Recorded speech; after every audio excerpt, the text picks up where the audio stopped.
ओम नमः शिवाय। दोस्तों, आपने ये तो सुना ही होगा कि 2.5 अक्षर प्रेम का।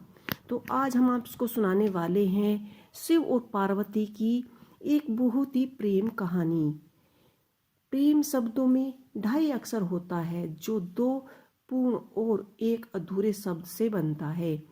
कहा जाता है कि प्रेम शब्द ही अपूर्ण है, इसलिए हर किसी को यह पूर्ण रूप से नहीं मिलता। परंतु शिव जी और पार्वती जी की प्रेम कहानी अनेक कष्टों के पश्चात ही सही पर पूर्णता प्रेम प्राप्त का परिणाम है।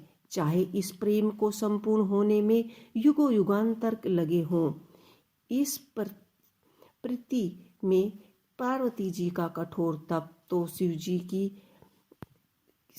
की सर्दियों की प्रतीक्षा सम्माहित है।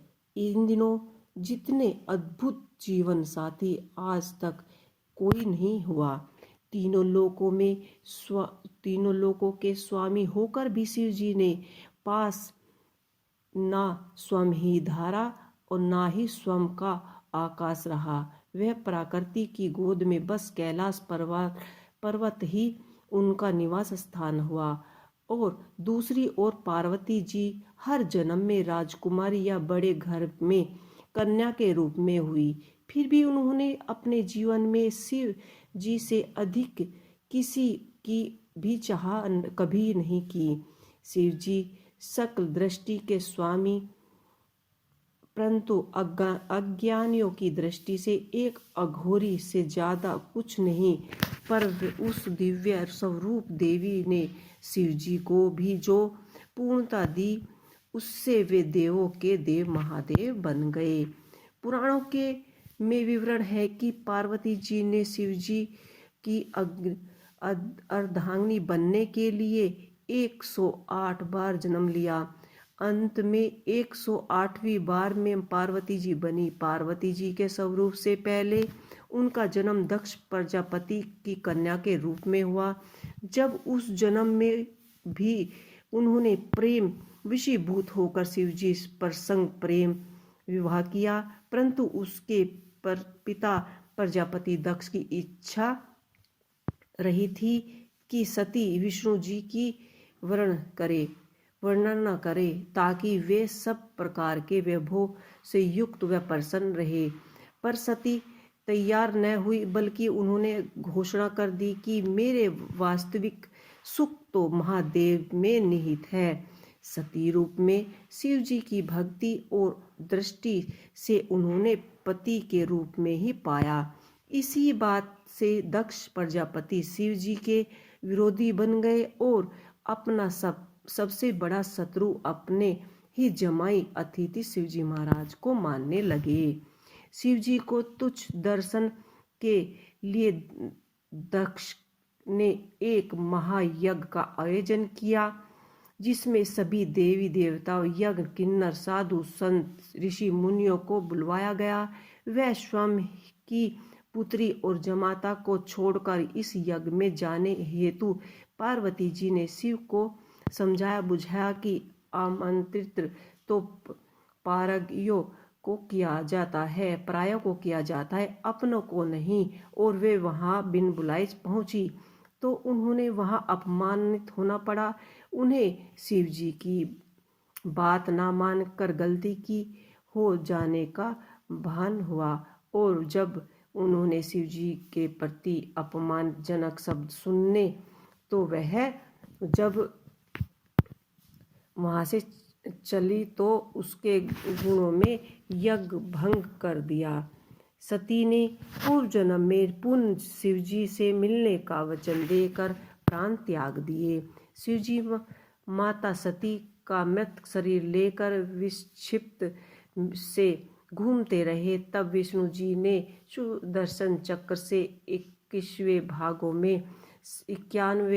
भागों में सती का तन काट दिया, जो आज भी 51 सती पिंड के रूप में स्थापित है। वर्षों वर्ष शिव जी का वियोग कम न हुआ, बल्कि बढ़ता ही गया। वे संसार के विपरीत हो गए बल्कि इधर सती के वाद निभाते हुए पर्वत राज हिमवान और रानी मैना के घर पुत्री के रूप में पूर्व जन्म लिया। पर्वतराज की पुत्री होने के कारण उन्होंने पार्वती नाम मिला। नारद जी ने किशोरी पार्वती जी को जन्म साथी के रूप में शिव जी को पाने के लिए तपस्या का मार्ग बताया। तब पार्वती जी ने अपने सखी को हृदय की बात बताई तो उनकी सखी उन्हें घोर व्यान जंगल में लेकर, जहां पार्वती जी ने अन्न जल का परित्याग करके विभिन्न कठोर से तपस्या तप सहस्त्र वर्ष तक की। तब शिव जी ने सती ऋषियों को पार्वती जी को समझाने के लिए भेज दिया। स्वयं भी बूट वेश में समझाने जा पहुँचे। जिस दृढ़ संकल्प के आगे हर स्वीकार कर ली, वे पार्वती जी संग प्रणय सूत्र में बंधने को वचनबद्ध हो गए। इसी तरह से राजा दक्ष की पक्ष की चतुर्थी अर्थात शिव पार्वती शिवरात्रि पूर्ण किया और उन्होंने शिव और शिवालय का महलनी महाशिवरात्रि हुई और इसीलिए यह दिन महाशिवरात्रि बन गया। कितने ही कठिनाइयों को सहन करते हुए महलों की राजकुमारी पार्वती जी पार्वती वासिनी बन गई और पार्वती जी के एक बार अपने लिए घर की इच्छा भी की। तब शिव जी ने उन्हें सोने की लंका बनवाकर दे दी। तब वास्तविक रावण जी दक्षिण में शिव जी को पाने की इच्छा से पूजन किया करते थे। पार्वती जी ने सोने की लंका उसे ही भेंट कर दी, परंतु शिव जी को रावण के साथ जाने नहीं दिया। पार्वती जी ने किसी भी जन्म में भोले भंडारी के प्रेम के अतिरिक्त कुछ भी नहीं मांगा, बल्कि हर जीवन में हर परिस्थिति में शिव जी का साथ सूर्य की किरणों, पुष्पों व सुगंधित तो शरीर संग प्राण बनाकर निभाया। वहीं शिव जी ने भी तो हर जन्म में पार्वती जी की प्रतीक्षा की।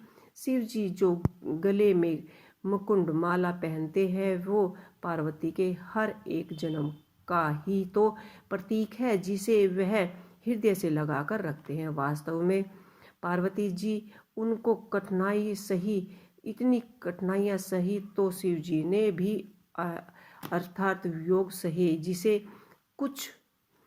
सभी कुछ सरलता पूर्वक से समाप्त हो जाएगा। उनका जीवन कभी पूजनीय नहीं बन पाया।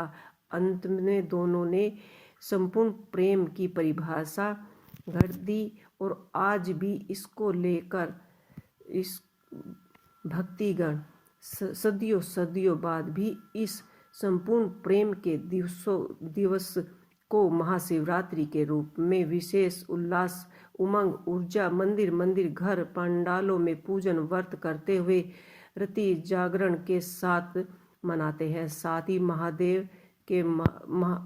महादेव और महादेवी से इसी तरह के पूर्ण प्रेम को पाने की कामना करते हैं। जीवन में संपूर्णता और सफलता सुख पाने की भी इच्छा करते हैं। इसी संपूर्ण युग जगत के माता पिता का आशीर्वाद सभी के जीवन पर सदा बना रहे।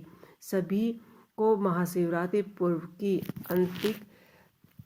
अंत में शुभकामनाएं। तो दोस्तों, जो भी महाशिवरात्रि के दिन माता पार्वती की प्रेम कहानी सुनता है उनके सभी कष्ट और दुख दूर हो जाते हैं। इसी के साथ ओम नमः शिवाय।